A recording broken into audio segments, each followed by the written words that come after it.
In this National Student Support Accelerator webinar, we will be discussing the ways in which your program can foster positive and constructive engagement with students' families. By communicating effectively with families, you can increase their trust in your program, and this communication can happen through a variety of different channels. Throughout this webinar, we will walk through the importance and possible modes of communication between you and your students' families.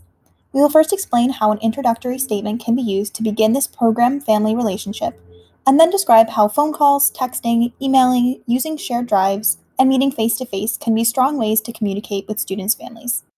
When first working with students, sending an introductory statement to families can allow families to know what to expect from your program.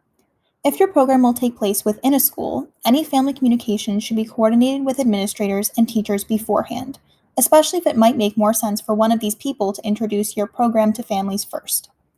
Within your statement, make sure to include a program overview in addition to your model dimensions, which can include the purpose of your program, who will participate, the setting, subject area, who will be the tutors, how tutoring will be delivered and how often, and how safety measures are in place, including how families can stay in touch.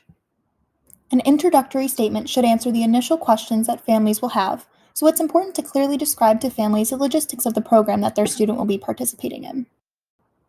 After initially introducing your program to families and answering any questions they may have, it's important to continue to stay in contact. This can ensure that your agreements and goals are upheld and can encourage greater family engagement in students' goals.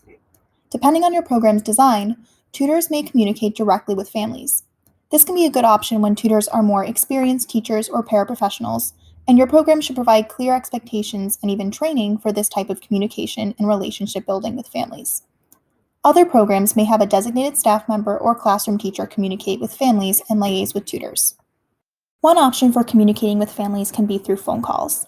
In terms of best practices to employ when calling families, it's important to stay cognizant and respectful of family preferences, including what time is best to call, if you should leave a voicemail or text, and if it's okay with the student if you call home at all.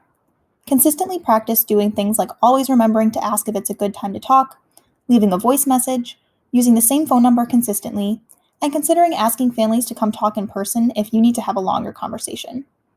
Topics that might warrant a phone call could be sharing successes of the student with their family, reviewing what was covered in your session, like the student's behavior, engagement, and progress, relaying any urgent reminders, and alerting families to potential student safety issues, like their student not showing up for tutoring.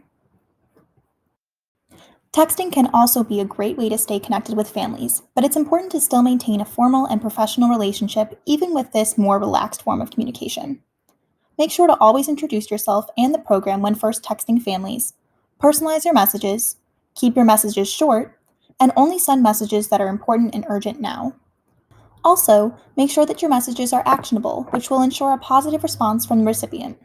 Reasons to text students' families may include sharing photos or videos of their student positively participating in the program, and sending quick updates or reminders on student attendance, assignments, or important upcoming dates. For weekly updates like sharing the week's schedule, reminding families about upcoming deadlines and events, sharing additional resources, and sharing program contact information, email can be a useful communication tool. This can also be used for notifying families of an upcoming longer email that you will be sending to them, or for notifying families of upcoming celebrations and sharing pictures and videos of that celebration once it happens. When using email to contact families, it's important to keep an upbeat and friendly tone, try to condense more information into less emails, send emails at predictable times during working hours, and utilize attachments or embedded links in order to shorten emails. For sharing more substantive information with parents, using a shared drive can be a good option for your program. Shared drives can be used to share tutoring session notes, summative data like assessments, weekly work and attendance, and goal setting or action plans. It's important to explain to students and families what information they will have access to on the drive, as well as when it will be updated. Teach families how to use the drive and interpret the documents within it before sharing the drive itself, and make sure that you have the correct settings on your permissions for who can use the folder and in what capacity they have access to student information. Some interactions with families may simply happen better if in a face-to-face format. This can happen either in person or through video calling, and can be great for introductory meetings, goal-setting conferences, intervention meetings, and major celebrations. Before meeting face-to-face with families, consider whether another form of communication might serve you better, And consider as well if this is a situation in which it may be more appropriate to talk to the student individually first. When conducting your meeting, establishing a shared goal and making sure to state your observations, not opinions, is very important. Explain the impact of the behavior that you observed, if applicable, and try to connect it to the student's goals. Make sure to also get the input from both the student and the other family members present, and come to a conclusion and actionable step before ending the meeting. Thank you for watching this National Student Support Accelerator video on family engagement.